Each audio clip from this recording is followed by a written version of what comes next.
Bem-vindos a mais um episódio do Menin Talk, o podcast das irmãs ginecologistas, Eduarda Menin e Rafaela Menin. E hoje a gente vai falar de um assunto que eu amo, que é a reprodução humana.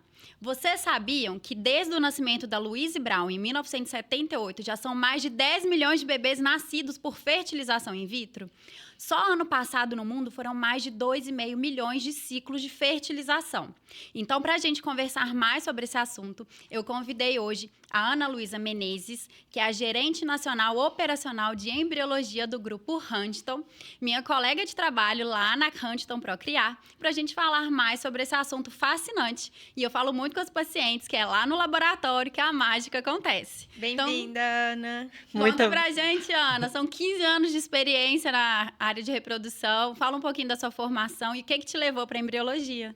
Exatamente. Bom, primeiramente, muito obrigado pelo convite. É um prazer estar aqui com vocês, né, para falar desse assunto mesmo que gera muita curiosidade, né? Às vezes as pacientes acham que é algo totalmente inacessível, mas a gente está aqui para esclarecer e também lá na nossa clínica, o laboratório está de portas abertas para receber as nossas pacientes, matar a curiosidade do que acontece realmente lá na Mágica.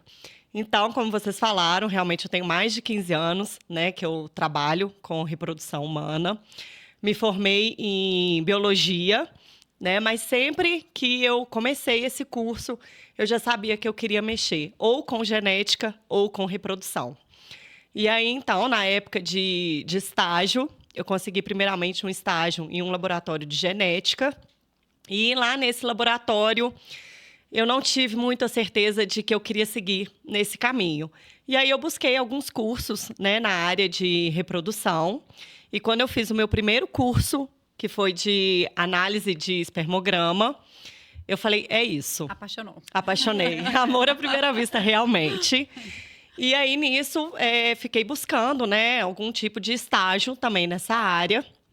E acabou que eu coloquei o meu currículo na Associação dos Embriologistas, que é o Pronúcleo.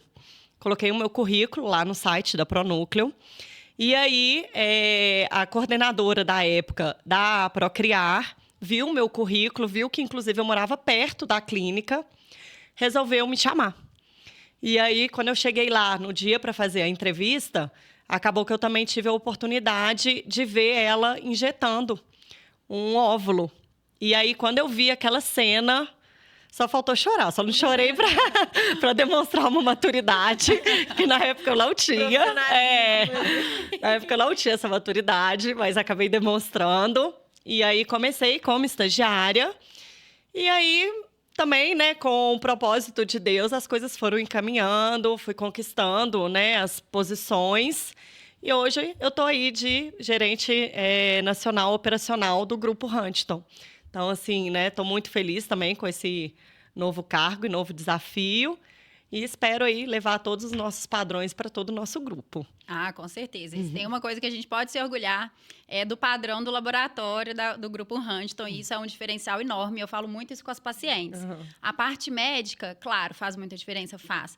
Mas a mágica acontece no laboratório. Então, a qualidade dos profissionais, dos produtos, das tecnologias, né, Ana, fazem toda a diferença. Então, vamos falar um pouquinho sobre como que é a rotina para as pessoas entenderem como que é, né, o dia a dia dos profissionais que trabalham lá dentro do laboratório. Vamos, até porque eu estou muito curiosa também, porque a Rafa faz mais parte, né, desse mundo aí da reprodução, da embriologia, lá no laboratório. Acaba que vocês têm um contato lá, né?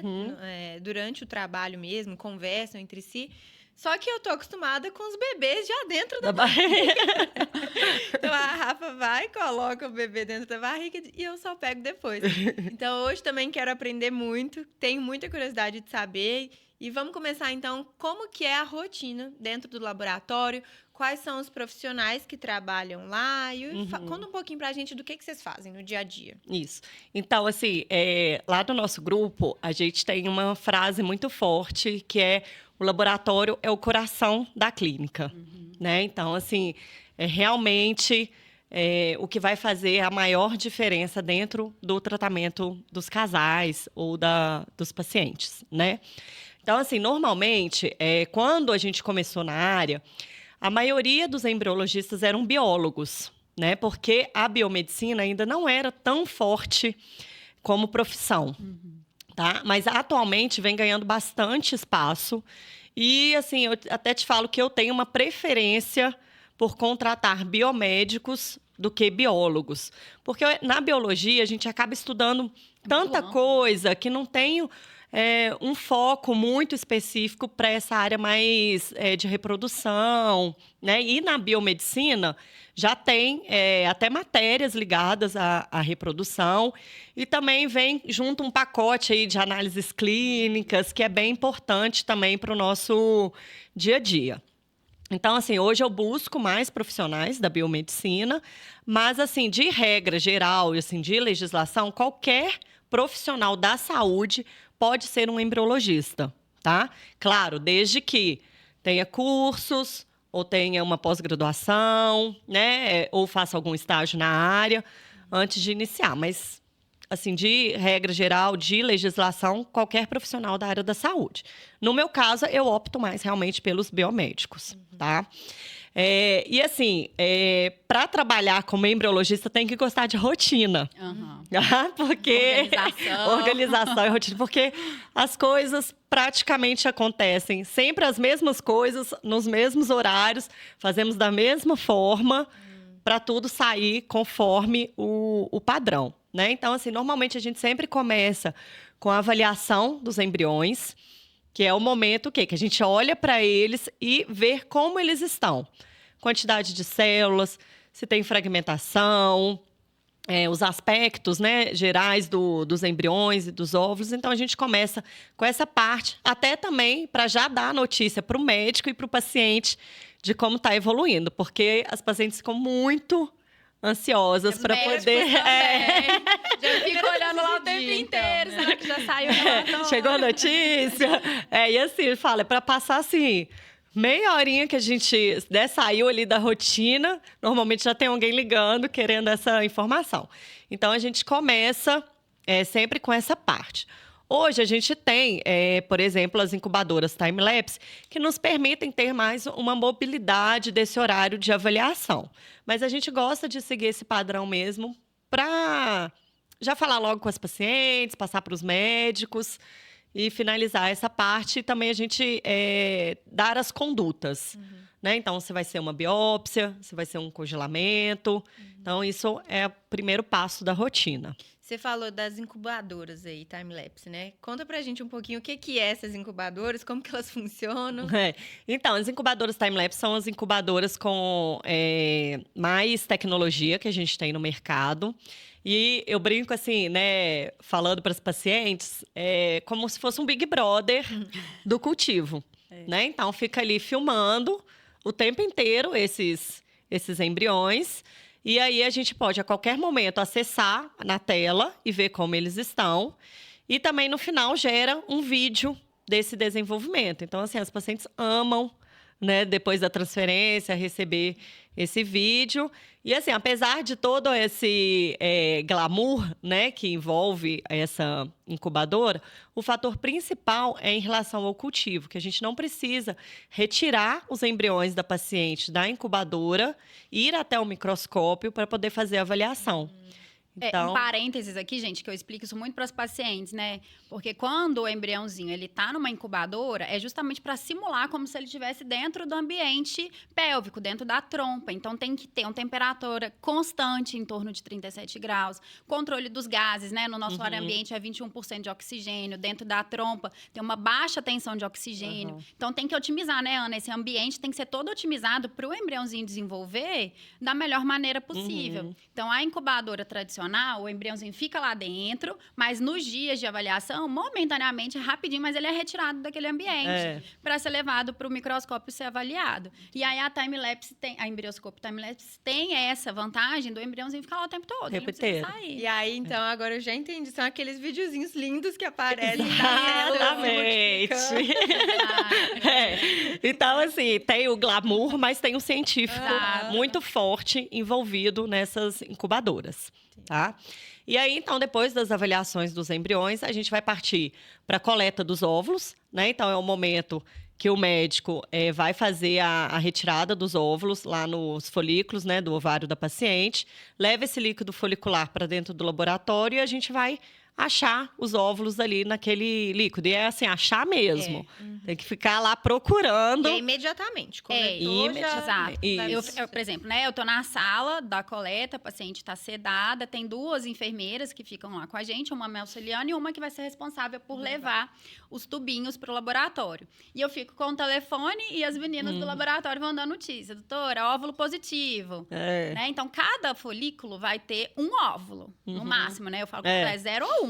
Isso. Deus quiser, vai ser 1. E aí elas vão falando. Então, se foram 10 folículos que a paciente tinha que cresceram adequadamente, a gente espera aí um máximo de 10 óvulos. Então, elas vão me dando esse feedback. Rafa, tem 9, tem 10. Ah, tá dentro do esperado. Rafa, tem 2, eu já aspirei 10. Pelo amor de Deus, deixa eu voltar aqui, reaspirar, ver se ficou grudadinho. Então, é tudo em tempo real. Elas estão lá no laboratório avaliando e a gente está recebendo notícia e conversando com elas. Feedback ali na hora, né?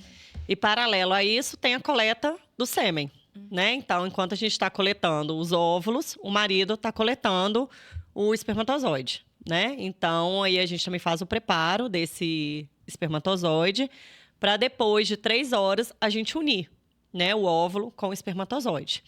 Que aí a gente tem as técnicas, né, para fazer essa junção. Entendi. Isso, aí existem 2 formas, né? A FIV clássica, né, Ana?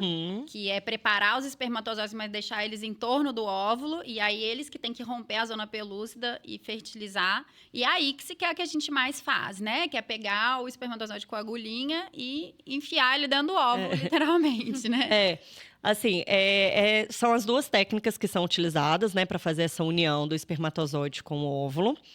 Lembrando que o quê? A FIV clássica, ela tem uma seleção mais próxima do natural, né? Então, assim, é o melhor espermatozoide que realmente vai conseguir entrar ali na corona radiada, perfurar a zona pelúcida e fertilizar esse óvulo. E na ICSI, são os embriologistas que vão escolher o espermatozoide e colocar dentro do óvulo. Então, assim, as 2 técnicas têm seus prós e contras, né? Então, assim, na FIV clássica, às vezes a gente perde um pouco na quantidade de fertilizados, mas a gente ganha na qualidade do espermatozoide escolhido, tá? E já na ICSI, a gente ganha em maior número de fertilizados, mas quem escolheu foi o embriologista. E assim, por mais que a gente tenha técnicas de preparo seminal, que a gente olha ali qual que é o espermatozoide que está nadando certinho, com a aparência certinha, né? Mas... nada vai ser melhor do que o próprio espermatozoide conseguir fertilizar, né? Então, assim, vai muito de caso a caso a gente escolher, mas atualmente, realmente, a maior parte das clínicas acaba optando por uma quantidade maior de fertilizados, então a gente acaba fazendo numa maior parte na ICSI. Tá. E essa é a FIV, né? A fertilização in vitro, que atualmente, acredito que é a mais usada, né? Qual que é a diferença da inseminação intrauterina, né? Que acho que era mais usada antigamente, mas ainda tem muita gente que confunde as 2 técnicas, né? Como que é feito cada uma. Então, assim, a inseminação intrauterina, ela vai ter um encontro do óvulo com o espermatozoide lá nas trompas mesmo da paciente. Então, a gente, no aspecto de laboratório, a gente só faz o preparo desse sêmen e aí a gente passa esse sêmen preparado para a médica e aí a médica que vai colocar os espermatozoides lá na trompa da paciente. Da cavidade, isso. A gente coloca lá no fundinho da cavidade e ele tem que nadar a trompa, encontrar com o óvulo lá na trompa. Então, é um processo mais próximo do fisiológico, né? A gente usa mais, assim, pacientes jovens, que tem pouco tempo de infertilidade, que às vezes ela tem uma dificuldade ovulatória, ou que o sêmen tem uma alteração muito leve, que se corrige com esse preparo feito no laboratório. Mas acaba que as taxas de sucesso da inseminação são bem menores. E hoje a FIV ela é mais acessível, com uma chance de sucesso muito maior. Então, por isso, a gente acaba, no dia a dia, realizando mais fertilizações in vitro mesmo, né? Até para, assim, as pacientes ficam... Quando elas vão buscar, né, um tratamento de fertilização, elas já estão com uma pressa. Né? Sim, elas querem para ontem.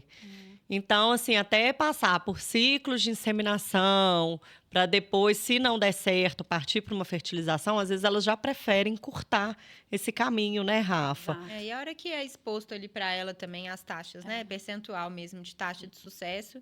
Acabam. Acabam optando, eu acredito, por causa disso mesmo, pela ansiedade. Às vezes já estão tentando há muito tempo, né? Já é um sonho ali que já não quer adiar mais, né? Um pouquinho. Aqui, ó, a Ana falou, chega no laboratório, avalia os embriões que estão em cultivo, tem a coleta dos óvulos, e aí depois faz essa reavaliação dos óvulos e a injeção do espermatozoide. Isso. E aí, depois, como é que é? Fertilizou o espermatozoide, o que acontece? Isso. Colocou ele dentro do óvulo, vai pra onde? O que acontece? Isso.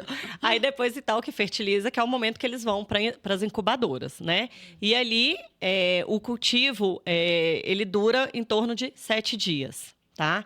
Então, no dia seguinte, a gente faz a checagem da fertilização, depois a gente vai partindo para as avaliações, até chegar no 5º dia, que é o primeiro dia que os embriões têm para chegar num estágio que a gente chama de blastocisto, tá?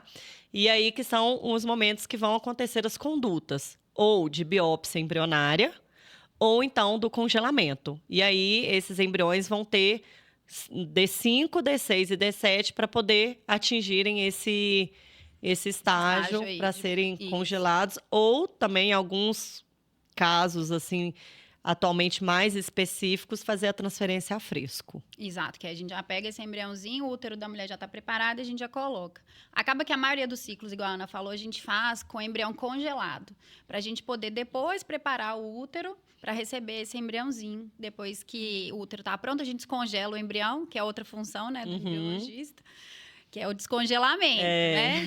E a gente vai falar um pouquinho sobre isso, sobre congelamento e descongelamento, né? Tanto de óvulos quanto de embriões. Porque antigamente, né, Ana, assim, não tem muito tempo, a gente tinha uma preferência por congelar embriões em relação a óvulo, porque a técnica laboratorial favorecia a sobrevivência dos embriões. Só que a partir dos anos 2000, né, que começou a vitrificação, que é um outro processo laboratorial, a sobrevivência dos óvulos ao descongelamento ficou muito próxima de embriões, né, Ana? Então, nos dias atuais, por exemplo, uma paciente que é casada, que não quer engravidar, existe a opção de congelar embrião, já, né, fertilizar e congelar o embrião, ou só congelar os óvulos. Então, essa conversa a gente tem muito, e é muito importante essa parte do laboratório, porque olha como que ela permitiu uma mudança comportamental. Sim. Antigamente, congelava-se embrião, mas aí você vinculava a fertilidade dessa paciente ao parceiro da época. E se ela mudasse de parceiro? E ela já tivesse numa idade avançada e depois não conseguisse Ou se às vezes ela não tivesse um parceiro e quisesse ali, manter, né, alguma forma Exatamente. de, no futuro, engravidar. A meu ver, assim, né, do ponto de vista laboratorial, eu acho que a vitrificação foi um ganho... Uma revolução, né? Foi uma revolução de taxas e de rotina também laboratorial, né? Porque quando a gente tinha que fazer o congelamento lento, eram horas e horas para congelar um embrião, né? E assim, se a gente pensar hoje no volume, né, que a gente tem, não se encaixaria muito bem na rotina. E hoje a técnica de vitrificação, para congelar, a gente gasta em torno de 15 minutos. E agora também já tem técnicas que estão sendo desenvolvidas que elas são ultra rápidas, que vai demorar 1 minuto para a gente conseguir congelar esses embriões, né, e descongelá-los. Então, assim, foi muito bom nessa questão da paciente ter essa liberdade de escolha, né, dela poder congelar o seu gameta e ser só dela e tomar a sua própria decisão, né, sem estar vinculada a alguém ou a um banco de sêmen, né? Mas o congelamento também de embrião é muito bem estabelecido, né? E melhorou demais também a questão de poder a gente conseguir transferir num próximo ciclo com um preparo endometrial mais adequado, sem a paciente estar com tantos estímulos de hormônio sobre aquele endométrio. Exato. Um parênteses aqui, então, né? Para quem não entende muito, quando a gente vai fazer a coleta dos óvulos, a gente tem uma fase que a gente hiperestimula o ovário dessa paciente. Então, normalmente, num ciclo menstrual nosso, só um folículo que cresce. Normalmente só um óvulo maduro que é liberado. E quando a gente faz a fertilização, a gente faz medicações para estimular muitos folículos para crescerem, para a gente ter mais óvulos naquele ciclo. Então, acaba que a produção de hormônios endógenos, como o estrogênio, né, o nosso estradiol, fica com uma taxa muito alta. Isso pode prejudicar a qualidade do endométrio. Então, por isso a gente tem preferido cada vez mais, né, estudos mostram que a taxa de gravidez ela é maior quando a gente congela o embriãozinho no ciclo, que a gente fez a coleta dos óvulos. Aí a gente congela o embrião, deixa esse endométrio que foi hiperestimulado ali pelo excesso de hormônio descamar. E aí, no mês seguinte, a gente prepara de maneira natural ou artificial esse endométrio, descongela o embriãozinho e faz a transferência, que é colocar o embriãozinho lá dentro desse útero que já está todo preparadinho. E, assim, a técnica em si de vitrificação, eu até comento, assim, né, com as pacientes para explicar. Quando a gente estava lá, né, épocas de escola, que falava, assim, de osmose, ninguém ficava assim, para que serve essa osmose, né? E é praticamente isso que a gente faz para congelar. Então, a gente passa, né, ou os gametas ou o embrião em soluções que estão com concentrações diferentes. Então, que primeiro a gente vai tirar a água dessa amostra biológica e vai colocar o crioprotetor via osmose, né? E aí, depois, no descongelamento, a gente faz o contrário. A gente tira o crioprotetor e a água retorna para dentro, estabelecendo, então, o metabolismo ali do material. E aí, então, realmente, o embrião, o óvulo, ele fica paralisado, né, Ana? Paralisado. E uma coisa que as pacientes perguntam muito pra gente é, tem prazo de validade? Quanto tempo que eles podem ficar congelados? Então, assim, desde que as técnicas de congelamento funcionam, não se demonstrou que em um determinado período aquilo ali não funciona mais, né? Então, assim, até hoje o que a gente fala é indeterminado. Tá realmente ali paralisado e só vai retomar quando a gente realmente fizer o descongelamento. E qual que é a segurança, assim, desse congelamento, descongelamento, a taxa de sucesso? Tem alguma perda, né, dos gametas ou dos embriões nesse processo? Então, assim, não posso falar que é 100%, mas, assim, em embrião, o que a gente sempre fala? Acima de 95% de chance de sobrevida, tá? Nos casos de óvulos, 80% de chance de sobrevida. É claro que, assim, isso é uma taxa geral. Vão ter casos que vão ser 100%, como vão ter casos que vão chegar até não ter nenhum embrião apto para ser transferido. Tá? Então, vai depender de fatores como idade, a qualidade do óvulo, a qualidade do embrião, se tinha alguma alteração, né, morfológica ali envolvido. Mas, de regra geral, funciona super bem, tá? E aí a gente consegue seguir com o ciclo tranquilamente. Acho que isso deve ser uma outra ansiedade, né? E pergunta dos pacientes, mas vai sobreviver? Tem certeza que vai dar certo esse congelamento? Com certeza, todas perguntam. Até porque quando a gente congela, principalmente os óvulos, né? Pensando que a gente está tentando melhorar a taxa de fertilidade futura. Aliás, gente, eu detesto esse termo, preservação de fertilidade. Isso tem que ser abolido, porque a gente não preserva a fertilidade quando a gente faz congelamento de óvulos. A gente, na verdade, vai tentar melhorar essa fertilidade futura, mas a gente não pode falar de preservar, porque não é 100% de sucesso, né? Então, a gente sempre explica isso. E, inclusive, para pacientes que já são casadas, que já estão no momento de vida, eu falo, congela, ótimo. Mas não deixe de tentar ter esse filho logo, porque a idade faz diferença, né, Ana? Muita diferença. Então, eu estava até lendo uns dados aqui estatísticos, né? Em 2020, de 2020 para 2023, dobrou a quantidade de pacientes que optaram por congelamento de óvulos aqui no Brasil. Mas a idade média das pacientes, quando vão procurar para congelar óvulos, ainda é 38 anos. Isso eu fiquei meio chocada, porque, pelo menos a gente, na nossa rotina, assim, de consultório, tudo, a gente tem costume... Eu acho que eu tenho muito, de tanto ouvir a Rafa falar também, Mas a gente pegou muito esse costume de falar com as pacientes desde jovens, ali, uma média entre 30 e 35 anos. A Rafa sempre fala com 31, 32, Não, é uma eu ótima já tô idade. falando é com 25, pra já começar a pensar nisso logo. Mas eu fiquei meio chocada quando eu vi esse dado de que 38 anos é a média de procura para congelamento. Assim, a gente tem um trabalho árduo de tentar essa conscientização, né? Não é fácil. A gente já fez diversas campanhas, inclusive a gente tem uma campanha muito legal, que é o Trintou Congelou, né?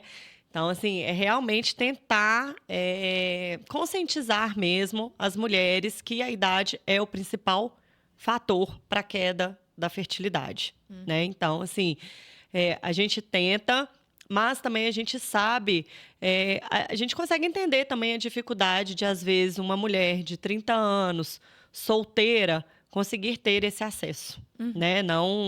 Não é qualquer mulher que vai conseguir, tem que ter realmente, né, uma condição para isso, mas a gente até tenta trabalhar também com projetos, né, como o Trintou Congelou, projeto para universitárias, que a gente tenta realmente dar esse apoio para que isso seja acessível para o maior número de pessoas. Mas eu acho que a gente precisa muito da ajuda dos ginecologistas para poder, né, quando você está ali fazendo... Porque, assim, exame de rotina, acho que quase, né, tem uma adesão para esses exames. Então, assim, nesse momento, utilizar para conscientizar as pacientes, até para a técnica depois valer a pena. Gente, né? é obrigatório na consulta com o ginecologista conversar sobre reserva ovariana, sobre planejamento reprodutivo. Por isso que tem que começar desde 25 anos. Desde 20 e poucos anos já tem que começar a falar, porque a paciente já vai se familiarizando com essas questões, Se com essas opções, vai se preparando. né? Exatamente. Às vezes ela acha que tá cedo, mas pelo menos ela fala, nossa, vou pensar então, quem sabe que com 30 até lá eu já me planejei, já me organizei, já juntei o dinheiro para fazer o tratamento, né? Realmente ter essa oportunidade de escolher, né, depois. Cheguei com 40 anos, de às vezes, né, ter uma produção independente, ou arrumei um parceiro agora, porque às vezes quando a gente está nova, a gente fica assim, quando a gente, né, às vezes, normalmente quando nem ainda está casada, a gente nem pensa, né? Se eu vou querer ter filho. Trintou, congelou, porque a gente não sabe o dia de amanhã. Pode ser que você engravide naturalmente, tenha 2 filhos, aí depois com 40 anos, você tá com outro parceiro, o parceiro não ter filho. Eu tô falando porque a gente vê essas histórias constantemente. Né? E aí o parceiro novo não tem filhos, quer ter, mas aí já tá com 41, 42. Se você tem aqueles óvulos congelados lá de 30... E outra coisa que acontece muito, né, Rafa, é paciente chegar com dificuldade, né, de engravidar. E aí, a hora que você conversa com ela, né, e enfim, conta tudo, né, como que é, quantidade, qualidade, reserva ovariana, isso tudo, e a paciente fala, gente, mas eu sempre fui no ginecologista, eu sempre fiz minha rotina, meus exames, o preventivo, e ninguém nunca me falou isso. E aí é por isso que a gente bate na tecla sempre. Gente, consulta com o ginecologista não é só colher um preventivo. Não é uma consulta que dá para fazer em 15 minutos, porque a gente precisa conversar sobre tudo isso. E cada vez mais, né? Eu falo muito com as minhas pacientes que nós mulheres, né? A gente, biologicamente, a gente tá igual às mulheres da caverna. Não houve uma evolução genética nossa que melhorou a nossa fertilidade ao longo desses anos, né? Pelo contrário, a nossa fertilidade ainda é ligada, né, a questões de sobrevivência, de ter filhos jovens, ter muitos filhos para a prole poder, né, realmente sobreviver e o ser humano conseguir, né, desenvolver. Então, isso tudo é muito primitivo. Então, a gente foi feita para ter filhos até os 30 anos. Depois de 30, já começa um declínio da nossa fertilidade. E, assim, a gente não pode né, deixar de comentar também que a preservação da fertilidade, às vezes, não é só social, né? Também tem os casos de paciente oncológica ou com doenças autoimunes. Ou tumores ovarianos, endometriose. Então, que essa técnica também beneficia demais essas pacientes que, né, se passarem por algum tipo de tratamento, podem ter a sua reserva ovariana comprometida. Então, a gente também utiliza e tenta também fazer campanha com os oncologistas para poder conscientizar. A Rafa pode falar melhor, né? Tem protocolos aí que a paciente... Chegou na clínica, a gente já pode começar. Né? Não precisa ficar esperando a menstruação. São mais rápidos nesses casos, né? Tem uns protocolos bem estabelecidos, porque às vezes, assim, quando a gente, né, receber uma notícia de câncer, às vezes a gente quer começar o tratamento ali no dia seguinte, né? Mas, atualmente, já existem protocolos que rapidamente a gente consegue estimular esse ovário, coletar os óvulos, congelar, e aí depois a paciente pode seguir com o tratamento da oncologia. E aí, se Deus quiser, né, se não, a gente quer que não precise, mas se caso ela perca, né, a função ovariana, ela vai ter esses óvulos guardados e aí seguir o seu planejamento familiar. Eu até vi uma vez, né, num artigo, que comentava sobre essas pacientes oncológicas. E uma das maiores aflições dela era realmente não saber se depois do tratamento elas iam conseguir ter o seu planejamento familiar. Então, as técnicas, né, de congelamento de óvulo hoje podem dar esse conforto nesse momento tão e mais difícil, esperança né? E vontade de viver aquela né? batalha. Exatamente. Tem artigos que falam justamente isso. As pacientes que congelam, seja óvulos, embriões, mas tem essa perspectiva de uma vida pós-câncer, né? Isso é muito motivador. Agora, falando em congelamento aqui, uma dúvida que é muito comum das pacientes é como que congela os óvulos? Onde que eles ficam? Onde que eles ficam guardados? Ficam no refrigerador? Pergunta no freezer. Podia até ter trazido, né? Cabe esse tanto de óvulos e embriões lá no laboratório. Então, a princípio o material ele fica no que a gente chama de hastes, né? Que são palhetas. Tubinhos, assim, bem Parece fininhos, né? um canudinho, né? E a gente deposita ali junto com uma pequena quantidade de meio, né? De congelamento nessa haste. E depois a gente mergulha diretamente no nitrogênio, a menos 196 graus. Então, assim... bujões de nitrogênio. É um congelamento que sai de uma temperatura de 37 graus rapidamente, para realmente a gente não ter formação de cristais de gelo, que é por isso que a técnica chama de vitrificação, que a água que restou nesse material, ela fica no estágio que a gente chama de vítreo, né? Então, por isso que a técnica chama de vitrificação. E aí, depois, essas palhetas, elas são colocadas dentro de um outro suporte, que a gente chama de rack, que também parece um outro canudinho, que a gente coloca as palhetas da paciente ali e depois ficam armazenadas nos botijões de nitrogênio, tá? Esses botijões não são ligados na energia. Isso é uma dúvida.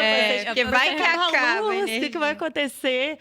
Não eles são recipientes mesmo, que contêm o nitrogênio e que aí, semanalmente, a gente faz o abastecimento desses nitrogênios. Perde-se, numa semana, níveis baixíssimos, mas toda semana é colocado.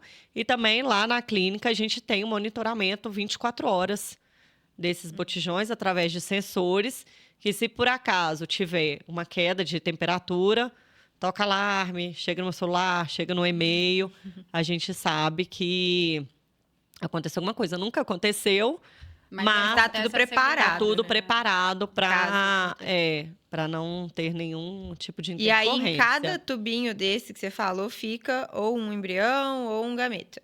Isso, No caso de óvulos, a gente faz alguns lotes, tá? Então, assim, normalmente de 3 ou 4 óvulos por palheta, porque, assim, é muito raro uma paciente que vai descongelar um óvulo só, né? Então, normalmente ficam 3, 4 óvulos em cada haste. Embrião, atualmente, a gente congela um só, mas tem clínicas que congelam de 2 em 2, porque a gente tem uma perspectiva de transferir somente um embrião, né? Essa é uma questão também que é importante a gente falar, né, Ana? Porque alguns anos atrás, eu peguei esse início, né? A gente transferia muito embrião, às vezes, de terceiro dia, que é o embrião que está ainda em estágio de clivagem, que a gente fala, é um embriãozinho de 8 células.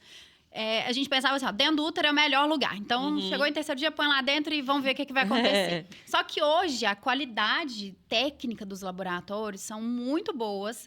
Então, a gente tem total segurança de deixar esses embriões no laboratório e evoluir até blastocisto, que é o embrião de 5º dia, já é um embrião mais diferenciado, né? Ele já tem uma massa celular externa, uma massa celular interna. Então, a gente já consegue saber, dentro daqueles embriõezinhos que estão em desenvolvimento, quais que são os campeões, quais que vão conseguir vencer esses 5 primeiros dias, e os que chegam a blastocisto têm maior chance de implantação.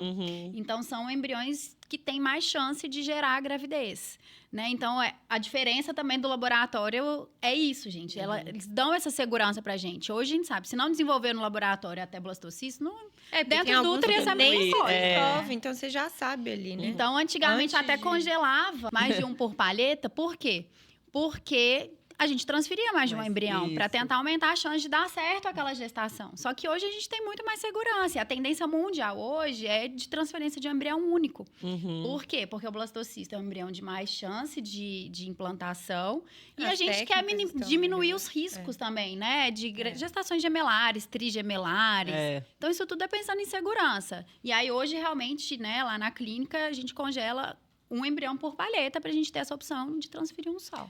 Acredito que tenha muita paciente que fala, já transfere 2 de uma vez, 3, para a gente garantir uma taxa maior. Todas querem o sonho dos gêmeos, mas, né? gente, como obstetra, o nosso coração fica apertado, viu?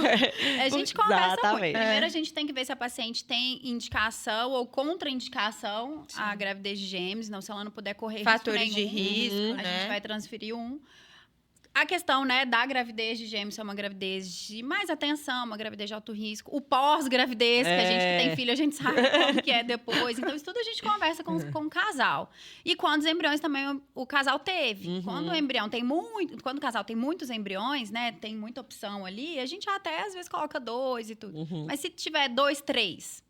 Dependendo, a gente conversa. Vamos tentar um de cada vez. Fazer um de cada vez, né? Às vezes eu brinco lá com ela e falo assim, mais vale um bebê no colo do que 2 na barriga. Né? Porque às vezes 2 na barriga, para chegar até o colo, tem uma trajetória de risco. E a gente tem que pensar isso. A gente não quer só ter o beta-HCG positivo, né? A gente não quer ter a taxa. A nossa clínica tem uma taxa X de beta-HCG. A gente quer famílias felizes, com o colo, o que mãe importa bem. é o resultado final, gente. É o bebê nascido. Nascido, exatamente. Saudável, né? Sem precisar de ficar, às vezes, né, internado. Porque realmente um bebê saudável. A FIV, o tratamento, gente, não é garantia de que a gravidez vai evoluir e chegar até o final do nascimento. Depois que engravida é tudo normal. As normal pessoas de obstetra aí. E as pessoas precisam ter essa noção, porque eu acho que elas pensam, assim, a grande maioria, que é uma garantia. Não, tá ali, tá dentro, desenvolveu... Mas, gente, ainda tem ali 9 meses pela frente, né? De muita coisa que pode acontecer, né? E aí, esse fator de 2 ou 1... Pode influenciar. Né? Com certeza. E até falar nisso, né? Assim, a legislação aqui no Brasil, né, Ana? Sobre quantos embriões transferir, né? Então, até 37 anos, 2 embriões. Acima de 37, pode transferir 3. Mas, na prática, a gente que transfere blastocisto lá na clínica é no máximo 2. A tendência realmente é a transferência de um único embrião para realmente evitar qualquer... Assim, não vai evitar todos, óbvio, mas diminuir bastante esses riscos, né? E, Ana, como que, depois do congelamento aí, como que eles são identificados lá, né? Essa é uma dúvida que as Eu acho que as pacientes devem ficar meio ansiosas. Mas tem chance de trocar meu embrião? Como que é essa segurança lá de identificação? Então, a gente tem protocolos muito bem estabelecidos, principalmente de dupla checagem, tá? Então, a gente não faz nenhum tipo de procedimento sem ter 2 embriologistas conferindo o que está sendo feito, tá? No caso das amostras, são todas identificadas com o nome da paciente completo, tá? No caso de embriões, vai o nome do marido também. O código dela, né? Então, cada paciente lá na clínica, quando ela entra e faz o cadastro, ela recebe um código, uma identificação. Então, tem essa identificação também na palheta. A data do congelamento, a identificação do embrião que está sendo congelado, tá? E aí fica sempre armazenado uma paciente por cada rack que eu comentei com vocês, tá? E aí, essa localização, ela vai para o prontuário da paciente, né? E fica ali identificado. Lá na clínica, a gente ainda tira foto do armazenamento para deixar lá no prontuário. E aí funciona como uma espécie de gerenciamento de quarto de hotel mesmo, né? Então, assim, tem aquele lugar ali no botijão, aquela paciente vai entrar, então ela está ocupando aquele espaço. Então, outra paciente só vai ocupar aquele espaço quando essa sair. É realmente um quarto de hotel mesmo que a gente gerencia. Mas eu acho que o fator principal para a segurança é realmente ter o nome completo do casal e ter a dupla checagem, tá? É o que torna realmente o processo seguro, né? E aí, na hora, né, que vai transferir, tem essa conferência com a própria paciente. Então, na hora que a gente vai entregar, né, o catéter contendo o embrião que vai ser transferido, a gente sempre confere a embriologia, a paciente, a médica e a enfermagem. A gente lê esse nome em voz alta, a paciente confirma que é ela, para depois a gente realizar a transferência. Então, assim, são etapas muito bem estabelecidas, obrigatórias. Padronizadas. Então, assim, não tem como eu falar que é 100% seguro, né? Como nada, né? Como nada, mas é 100% seguro. Digamos, não é, mas é. E eu acho que outra dúvida, gente, que as pacientes devem ter. E quando elas querem desprezar, né? Ah, não vou usar, já fiz meus ciclos todos. Qual que é o destino desses embriões, desses óvulos que estavam lá? Para onde que eles vão? Como que vocês descartam? O que que é feito se a paciente que não quiser mais? Esse ponto é muito importante, porque com a melhora, né, das técnicas, a gente acaba tendo, no final, mais embriões, né? Então, assim, sempre acaba, assim, não tendo só um blastocisto, às vezes tem 2, e aí surge realmente essa questão. Atualmente, na legislação, ela retirou a parte de descarte, sabe? Então, assim, não fala lá, igual na legislação passada, que falava que você tinha um prazo que tinha que manter esse embrião congelado para você depois descartar. Então, atualmente, isso não existe mais. Então, teoricamente, você pode descartar a qualquer momento, tá? Mas lá na clínica, a gente criou um protocolo que, antes desse descarte, a gente solicita que os pacientes passem numa consulta psicológica, tá? Então, assim, falei consulta, mas não é consulta, na verdade, é uma orientação. Para a gente realmente, como não tem nada na legislação que nos respalde, a gente prefere ter esse cuidado com o paciente, né? Ciente que ele tá certo, seguro, de que não há nenhuma dúvida, é isso mesmo que ele quer, né? Se tá tudo esclarecido. Exatamente. A gente conversa também, nós médicos, né? O paciente fala, eu não vou querer mais os embriões. A gente conversa, é isso mesmo, tá certo, tá seguro, né? Vamos conversar melhor? Não, é isso, tô seguro. Aí segue esse fluxo, né? Que realmente traz muita segurança pensando para o paciente mesmo. Que a gente tá pensando no bem dele, para daqui a alguns anos ele não olhar para trás e falar, mudar de devia de repente, Então, a gente tem esse protocolo e também tem outros destinos, né? Como a doação também para outros casais. Claro que isso vai envolver questão de idade, que esse material foi congelado, os exames que foram feitos na época, né? Que agora a gente tem uma legislação diferente, que ela exige um pouco mais de exames do que a anterior. Então, a paciente estando apta para doar, né, ou o embrião ou o óvulo, ela também tem essa opção, que é realmente, assim, muito altruísta, né, da parte das pacientes, que acabam ficando mais sensibilizadas por terem vivenciado o processo. Elas acabam, às vezes, não querendo descartar, porque, né, tem esse sentimento de querer ajudar a outra que, né, está vivenciando a mesma situação.